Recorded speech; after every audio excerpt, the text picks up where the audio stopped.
আমি তাদেরকে জানিয়ে দিতে চাই, আপনাদের এই হুমকি আর ধমকির দ্বারা আমাদের 11 দলের জোটের নির্বাচনকে দমায় রাখা যাবে না। এবারে নির্বাচন স্বাধীনতার সুফল আমাদের ঘরে ফিরে আনার নির্বাচন। এবারে নির্বাচন বৈষম্যকে আজীবনের জন্য হত্যা করার নির্বাচন।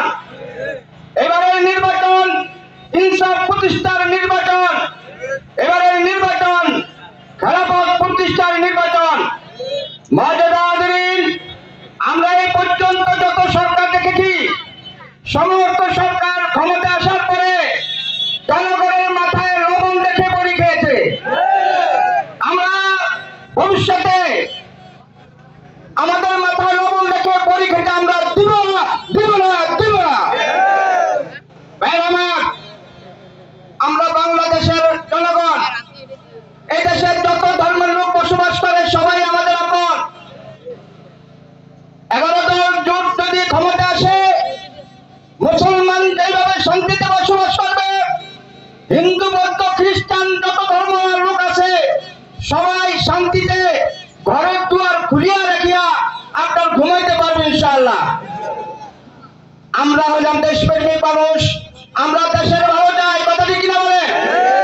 আমরা চাই দেশের অর্থনৈতিক উন্নতি হোক, আমরা চাই দেশের শিক্ষার উন্নতি হোক, কিন্তু যারা ক্ষমতার মস্তদে বসিয়া দেশের অর্থগুলো বিদেশে পাচার করে, এরা কোশিনকালে দেশপ্রেমী হতে পারে না, পারে না, পারে না। আপনারা কি বলেন? আমাদের বাংলাদেশের জনগণ, হাজার হাজার জনগণ বিদেশে গ্রাম বাইর করিয়া টাকা তারা বাংলাদেশে পাঠায় আমাদের অর্থনৈতিক উন্নত করার জন্য, কথা ঠিক কিনা বলেন? আর যারা বিদেশ প্রেমিক, এরা এই নির্বাচনের সময় লম্বা লম্বা কথা বলবে, কারো মুখে মেকআপ লাগাইবে, মেকআপ লাগাইয়া একবার সুন্দর হয়ে যাবে, কিন্তু গোসল করার পরে দেখা যাবে সে কতটুকু সুন্দর, কথা ঠিক কিনা বলেন? মর্যাদাধীন, আমি আপনাদেরকে জানিয়ে দিতে চাই, আজকে যে সমাবেশ, এই সমাবেশের ভিতরে যেরকম ভাবে বাংলাদেশ জামাত ইসলামের প্রতিনিধিগণ এখানে আছেন, 11 দলের প্রতিনিধিগণ আছেন, আপনাদের সাথে বাংলাদেশের ইতিহাস বাতিলের আতঙ্ক আল্লামা মামুনুল হক সাহেব আমাদের সাথে আছে।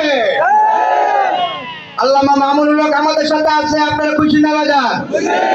ইনশাআল্লাহ এই দোয়া 12 তারিখ পর্যন্ত আমরা এই দোয়াকে ধরে রাখতে হবে এবং নির্বাচনের বিজয় আমরা ধরে নিতে হবে। এই জন্য যারা ঘুমন্ত অবস্থা আছে তাদেরকে আমাদেরকে বুঝাইতে হবে, তাদেরকে জাগ্রত করতে হবে। এই আশাবাদ ব্যক্ত করে আমার সংক্ষিপ্ত বক্তব্য এখানে শেষ করলাম। বাংলাদেশ জিন্দাবাদ, বাংলাদেশ খেলাফত মজলিস জিন্দাবাদ, 11 দলীয় জোট জিন্দাবাদ।